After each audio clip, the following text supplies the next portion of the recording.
Ontem, a Câmara dos Deputados aprovou definitivamente a PEC 241. E no debate, encontramos exageros dos dois lados. A senadora Rose de Freitas sabe que adota uma postura de independência no parlamento, não participo efetivamente da base de apoio do governo Temer, mas procuro ser isento e aprovar com entusiasmo tudo que o governo propor de positivo para o país. Eu considero exagero o governo gerar falsa expectativa em relação aos resultados desta proposta de emenda constitucional. Ela não é salvação do país. Afinal, ela não focaliza a questão essencial que é da dívida pública, o calcanhar de Aquiles do governo, o problema maior. Se o governo não encontrar uma alternativa para uma administração mais competente da dívida pública brasileira, certamente não terá alternativas para a solução dos demais problemas. Mas exagero mesmo há do outro lado, especialmente os petistas que governaram esse país nos últimos anos e celebraram um pacto com a corrupção e com a incompetência, promovendo o maior rombo nas contas públicas da nossa história. Não possuem autoridade política e moral para afirmarem que essa proposta do governo Temer reduzirá recursos para a saúde e educação em especial. Há um exagero nesta afirmação, ou não há honestidade. É uma falácia que nós teremos redução de recursos em qualquer área, especialmente no setor de educação e de saúde. Eu pedi para que a minha assessoria fizesse as contas e buscasse nos últimos anos, de 2013 até junho de 2016, os números do orçamento, a proposta orçamentária, os valores autorizados nos orçamentos para a saúde e para a educação. E pedi que se fizesse o cálculo da inflação do período, para verificar se o governo repassou recursos de forma a corresponder com o índice inflacionário do período, ou repassou mais do que a inflação, ou menos do que a inflação. E esses números são fatais e indesmentíveis. O governo repassou menos do que a inflação. Portanto, se esta PEC já existisse, vigorasse e fosse respeitada, a saúde pública de 2013 a 2016, metade de 2016, teria 10 bilhões de reais a mais do que teve. Portanto, como afirmar que esta PEC vai reduzir os recursos da saúde? Eu não sei como não possuem nem mesmo o constrangimento de fazer uma afirmativa como esta, já que repassaram valores insignificantes diante da grandeza do serviço de saúde pública necessário ao povo brasileiro. Basta verificar o orçamento. A partir de 2004, o governo repassou, nos primeiros anos, 2%.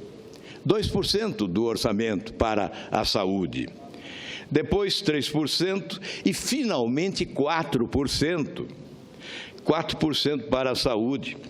Nesse ano de 2013, por exemplo, 2014, 2015 e 2016.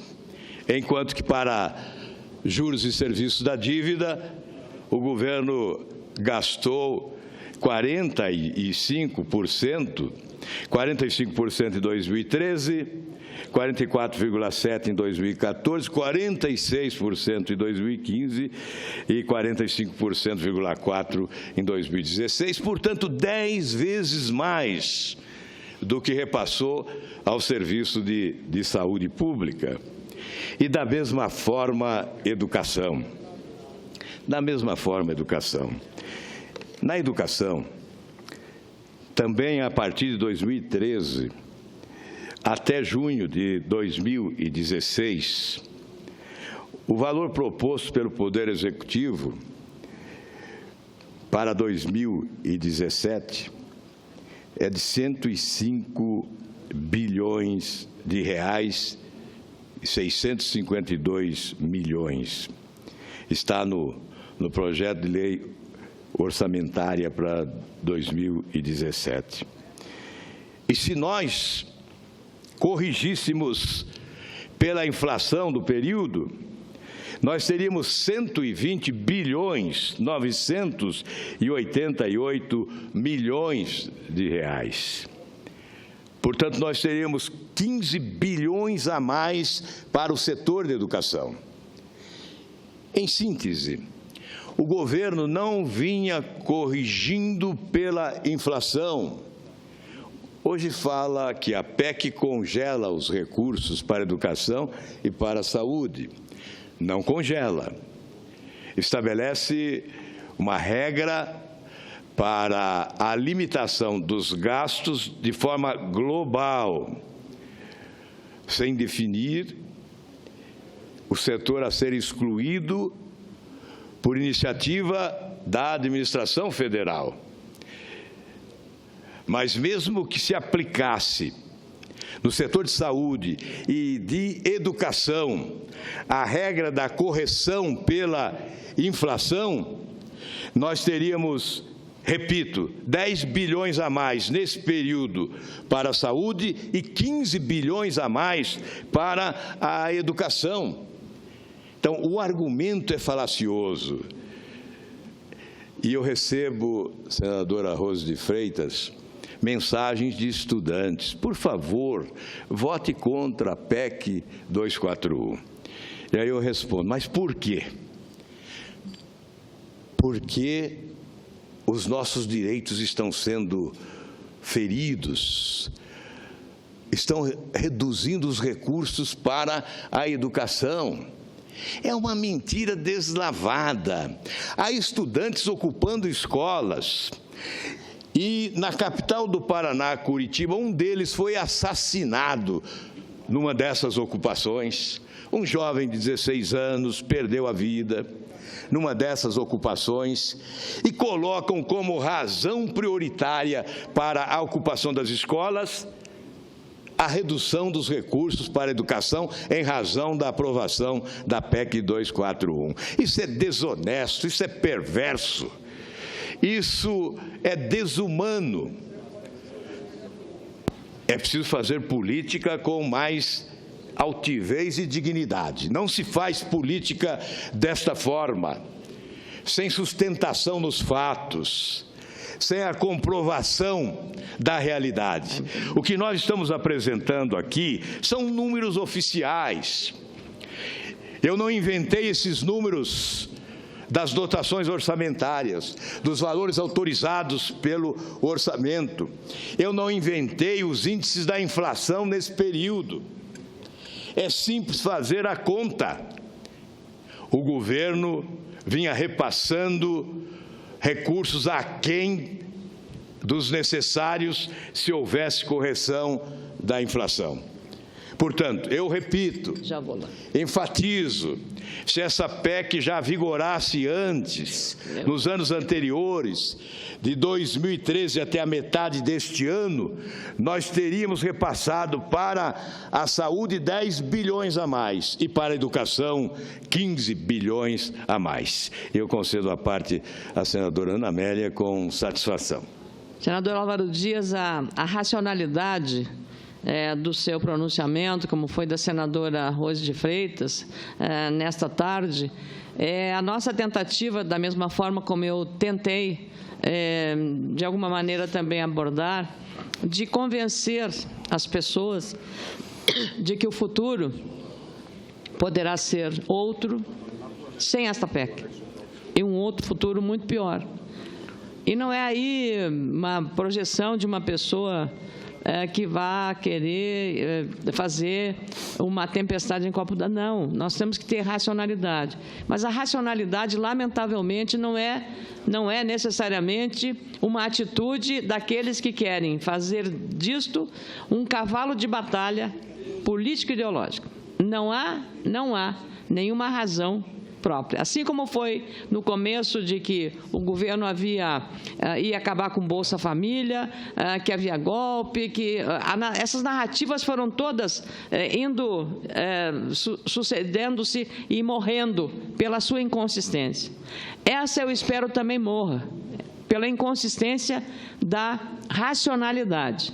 2 mais 2, senador Álvaro Dias, continuam sendo 4, e o governo diz que é 5. Então, não adianta e nós vamos ter esse déficit do jeito que é. Então, nós não podemos brigar com os números nem com a matemática. Não podemos brigar com a situação caótica do desajuste fiscal deixado pelo país e que hoje está perpassando em várias unidades. Para os estados e municípios, foi feita a lei de responsabilidade fiscal. Vossa Excelência foi governador do seu estado do Paraná, mas o país não teve limites e o governo foi perdulário, gastou, não tinha planejamento, não tinha prioridade, nada. Uma obra começava por um valor e terminava pelo dobro do valor, senador Álvaro Dias. Isso é que levou o país a essa situação. Então, eu fico confortada que Vossa Excelência venha trazer também racionalidade, mas, lamentavelmente, para aqueles ouvidos que não querem entender, fazem questão de não entender, para não perder o discurso, porque o discurso é político, fora Temer, não vai adiantar a nossa tentativa de colocar racionalidade nesse debate. Muito obrigado e parabéns, senador. Eu que agradeço a Vossa Excelência e cumprimento também pelo pronunciamento há pouco desta tribuna, colocando inteligência na análise desses fatos.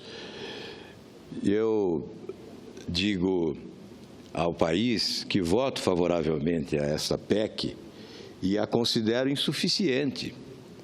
Eu gostaria de algo ainda mais rigoroso, mais profundo, amplo, no sentido de controlar os gastos públicos, porque se instalou em Brasília um governo realmente perdulário e promíscuo, que tem como matriz um balcão de negócios que possibilitou o aparelhamento do Estado, o loteamento dos cargos públicos, promovendo o gigantismo da estrutura da administração federal e semeando o péssimo exemplo, porque essa usina de escândalos de corrupção foi clonada e foi transplantada para muitos estados e municípios brasileiros. A escassez de executivos competentes na atividade pública brasileira, ao lado desse sistema promíscuo que estabelece uma relação desonesta entre os poderes, partidos políticos, grupos empresariais, exatamente este cenário de mediocridade pública levou o país a essa crise sem precedentes na nossa história, maltratando demais o povo brasileiro, com uma inflação perversa, com recessão, com desemprego, que se torna devastador para grande parte das famílias trabalhadoras deste país. É pouco, sobretudo, porque não toca na dívida pública. Até agora, o governo não apresentou uma alternativa para uma administração mais competente da dívida pública brasileira, que está consumindo quase a metade do que arrecadamos. Veja, no orçamento de 2013, 1 trilhão e 49 bilhões de reais, correspondendo a 45,8% da receita pública. Em 2014, 1.168 bilhões, correspondendo a 44,7% da receita pública. Em 2015, 1.356 bilhões, correspondendo a 46,1% da receita pública do país. Em 2016, 1.348 bilhões de reais, correspondendo a 45,4%. É preciso destacar que há outras nações no mundo tão endividadas ou até mais endividadas do que o Brasil, mas que administram de forma mais competente a dívida pública, promovendo um impacto menor na economia. Eu cito, por exemplo, a Alemanha, que administra com eficiência a dívida pública do país e gasta proporcionalmente menos da metade do que o Brasil gasta para a rolagem da sua monumental dívida, que hoje alcança já 70% do PIB, com cerca de 3 trilhões ou mais de dívida pública bruta, fazendo com que, em anos, se esse itinerário não for alterado, cheguemos a 100% do PIB, a dívida bruta do país. Portanto, essa é a questão essencial. Essa PEC é necessária porque estabelece norma, ela é fundamental porque orienta em relação aos gastos públicos, estabelece, bem ou mal, controle desses gastos. É um mecanismo de controle dos gastos públicos. Mas, eu repito, é insuficiente, porque se ela tivesse vigorando nos anos anteriores, não teria promovido tanta mudança no país, como há pouco acabei de narrar, já que, em que pese o fato de não existir o controle, o governo gastou nesses setores essenciais menos do que a inflação recomendava. É preciso reduzir o tamanho dessa máquina. O governo reduziu muito pouco ou quase nada. O que se anunciou não se praticou com resultados palpáveis.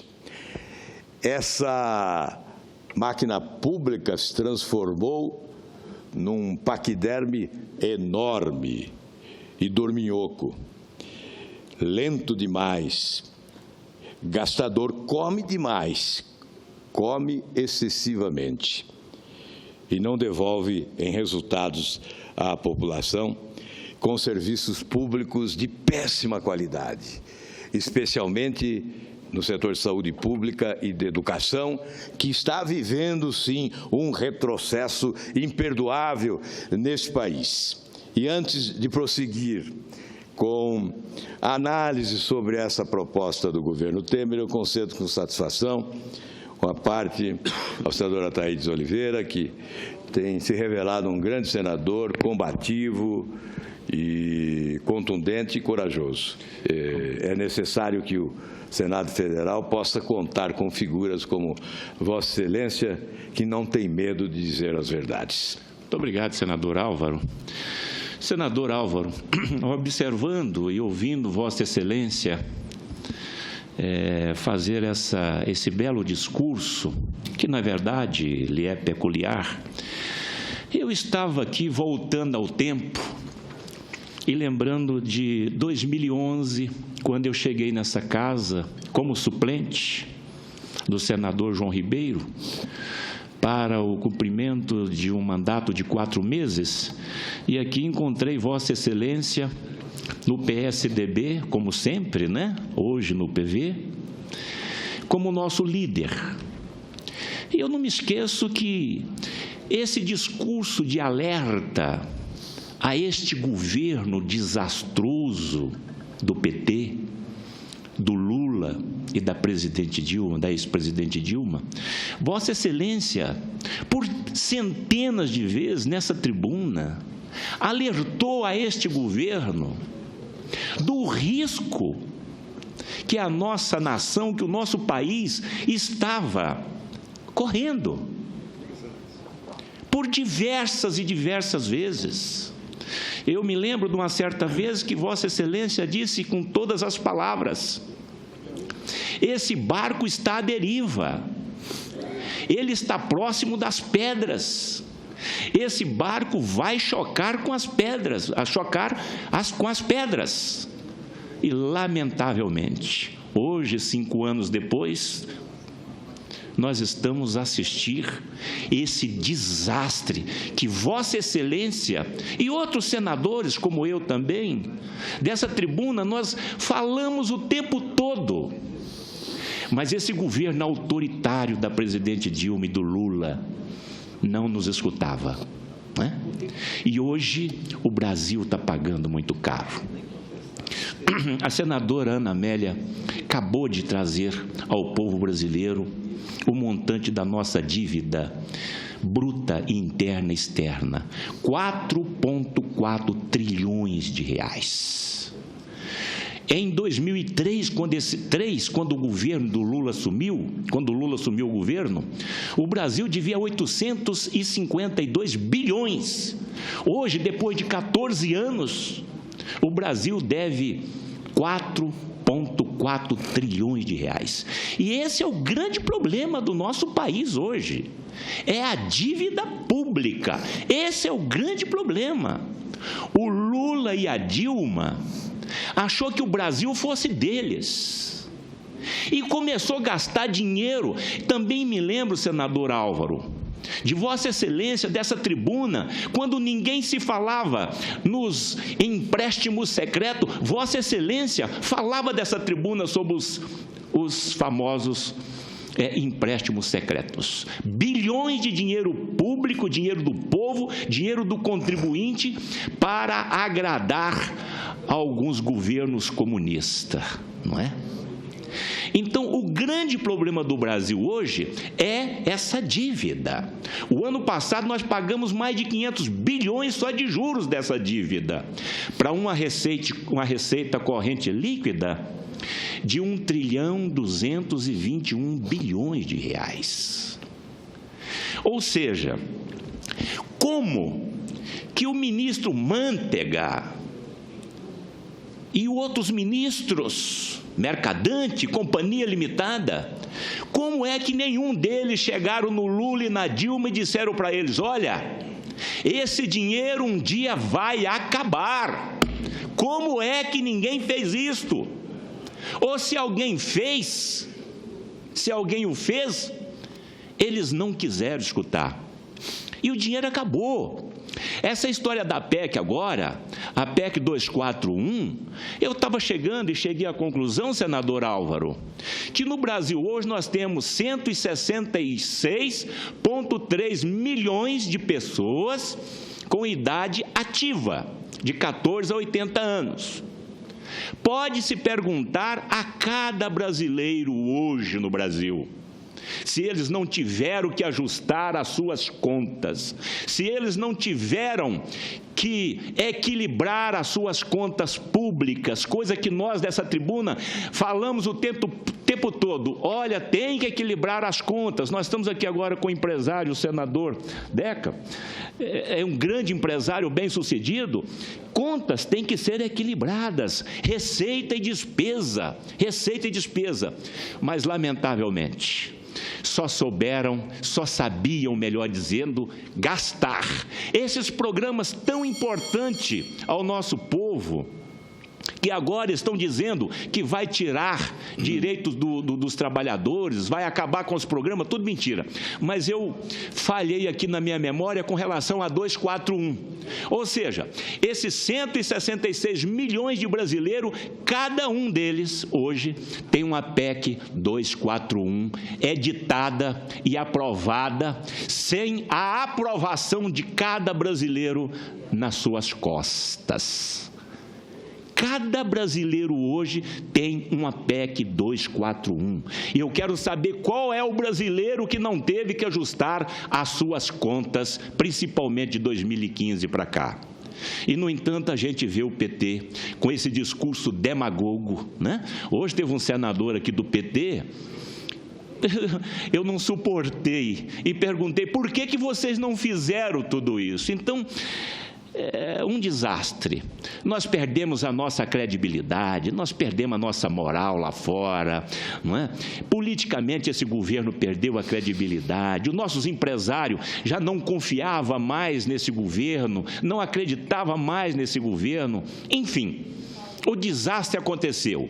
O barco que Vossa Excelência disse que um dia ia chocar com as pedras, o barco lamentavelmente chocou e a nossa situação hoje está desta forma.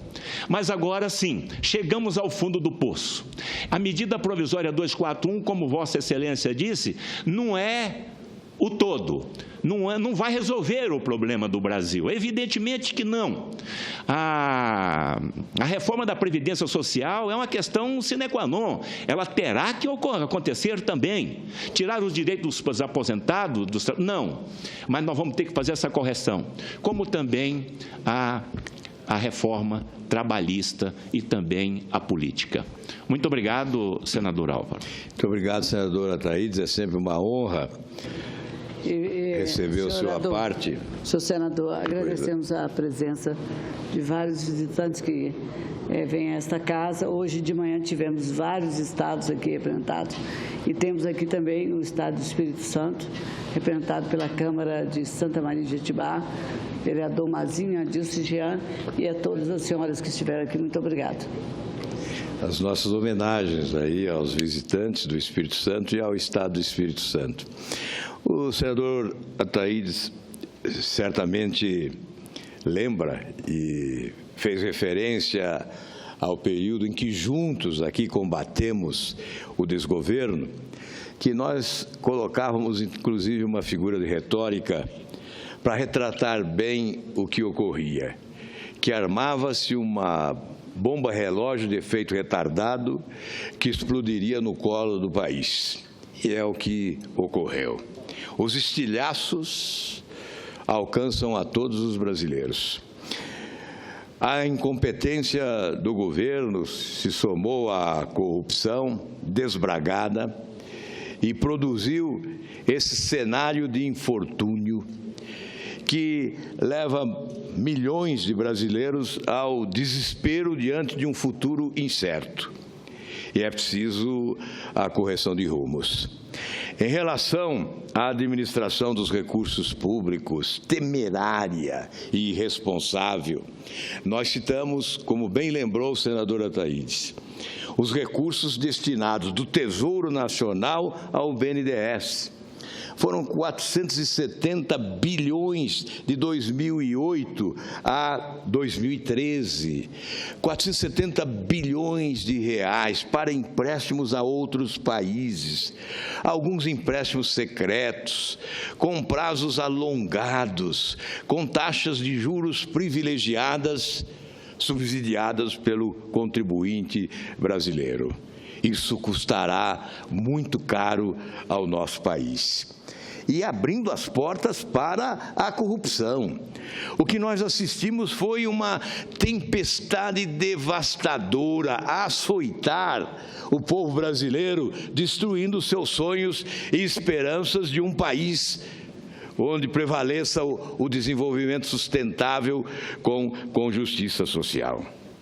A outra falácia, eu peço permissão à presidente para poder prosseguir um pouco mais. A outra falácia é afirmar que nós estamos congelando os recursos por 20 anos. É uma falácia que tem que ser repudiada.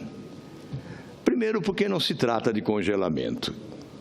Trata-se de correção conforme os índices inflacionários. E nada mais justo do que isso.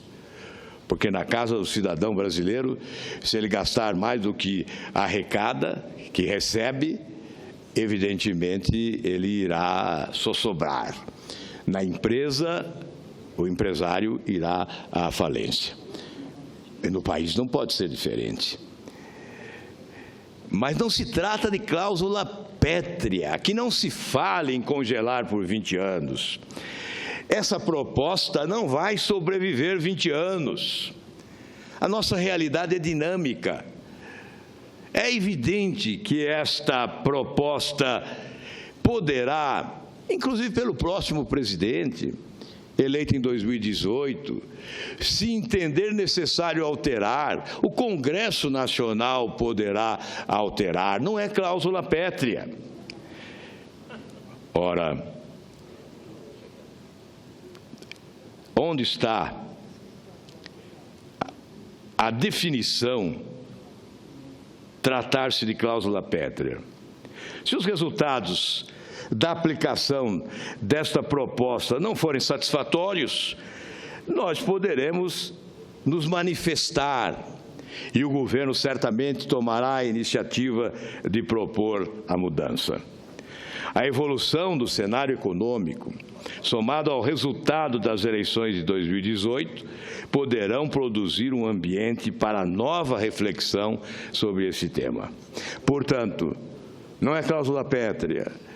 Ninguém pode afirmar que será por 20 anos. No momento, o governo está propondo a alternativa que tem. E é importante que ele busque consolidar uma agenda de responsabilidade para a gestão pública, essencial controlar os gastos. Nós estaríamos certamente renegando o nosso próprio discurso, senadora Thaís, se votássemos contra essa PEC. Nós estaríamos nos definindo como falsos, como hipócritas, porque sempre defendemos mecanismos de ajuste fiscal, mecanismos competentes para o controle dos gastos públicos e não poderíamos, quando o governo apresenta a sua proposta, rejeitá-la peremptoriamente. O país não será retirado da ruína simplesmente com esta PEC, mas nós esperamos outras alternativas a serem propostas pelo governo Temer. Afinal, foram anos reiterados de irresponsabilidade administrativa. É fundamental o compromisso do governo de não trilhar o caminho percorrido pelo governo Dilma. Não cair na tentação do populismo fiscal. O governo atual não pode adotar aquela política de produzir aportes financeiros do Tesouro Nacional ao BNDES, como nos referimos há pouco. Não pode repetir a política de desonerações tributárias e de renúncia fiscal bilionária que foi praticada pelo governo anterior. Foram 229 bilhões que deixaram de ser arrecadados de 2012 a 2014, que contribuiu sobremaneira para o desequilíbrio das contas públicas. A política expansionista do governo anterior resultou em aumento expressivo da relação dívida bruta PIB e gerou grande desequilíbrio fiscal. Desconsiderou-se a regra básica de que o médio e longo prazo ninguém é capaz de viver gastando mais do que ganha sem construir um grande endividamento. A conta da farra chegou. Além dos compromissos, o governo atual precisa buscar, de maneira incansável, a redução da taxa de juros real, que atualmente está em ascensão, visto que a inflação está em declínio e a taxa de juros se mantém elevada. Esses são compromissos que não dependem da aprovação da PEC, nem são garantidos por ela. Todavia, não sendo observados, têm o poder de implodir qualquer efeito benéfico desta PEC, que é um indicador de adoção de maior responsabilidade na gestão das contas públicas. Outras medidas precisarão ser adotadas para que o efetivo equilíbrio das contas públicas seja alcançado. Reforma da Previdência e trabalhista são propostas que estão sendo gestadas pelo governo. Que venham, serão debatidas no Parlamento. Todavia, o governo até o momento não sinalizou com uma proposta de reforma para a sua maior fonte de gasto. Qualquer empresa e até mesmo uma família, sempre que precisa cortar gastos do orçamento, equilibrar suas contas, procura identificar onde cortar. Geralmente, uma análise mais detalhada é direcionada às fontes de maior despesa. No caso do governo federal, a fonte de maior gasto, como já dissemos, é a dívida pública, seguido da Previdência Social, Saúde e Educação. Cabe destacar que o gasto com a dívida pública consome mais que a soma das 3 outras fontes de gastos juntos e, como disse anteriormente, 10 vezes o que se gasta com educação e do que se gasta com saúde. Com relação à dívida pública, o governo ainda deve à sociedade uma proposta de racionalização, de reestruturação. Reestruturação, inclusive, no que diz respeito à transparência. Esse tema que não pode ser tratado como tema para iniciados, ele precisa ser levado ao conhecimento amplo da população e da imprensa em geral. Afinal, é o contribuinte brasileiro quem paga essa conta. Ele é o maior interessado em conhecer bem o assunto. Por essa razão, senhora presidente, apresentei recentemente requerimento propondo que o Tribunal de Contas da União realize a auditoria da dívida pública brasileira. Afinal, precisamos saber realmente quanto devemos, a quem devemos, por que devemos e onde aplicamos os recursos decorrentes dessa monumental dívida. A auditoria é fundamental, até para que possamos sugerir alternativas para uma administração mais eficaz da dívida pública brasileira. O Tesouro Nacional, estou concluindo agora, presidente, já está refém do mercado. Mesmo com a inflação em queda, não consegue reduzir os juros. Para conseguir rolar o vencimento de mais de 500 bilhões em títulos públicos, com vencimento em 2016, precisou elevar e manter os juros elevados. Além da dependência, o governo está preso aos títulos de curto e médio prazo. Os investidores não estão dispostos a adquirir títulos de longo prazo. O país perdeu o grau de investimento e a relação dívida-PIB está crescendo. Isso representa um risco real e, ao mesmo tempo, uma janela de oportunidades para os investidores. Sem uma proposta consistente para a reestruturação dos mecanismos de gestão da dívida pública, o governo atual não demonstra, de fato, uma genuína decisão de controlar os gastos. Fica um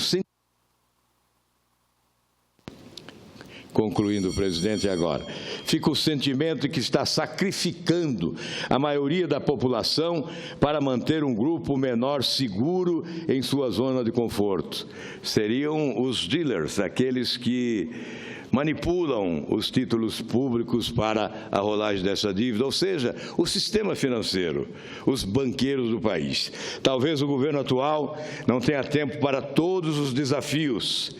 Caso tenha, seria pertinente também refletir sobre a manutenção ou não do complexo sistema tributário vigente. Pode-se fazer muito do que o Brasil precisa e melhorar o ambiente para o governo que virá em 2018. Muito obrigado, senhora presidente, pelo tempo excedente. Muito obrigado.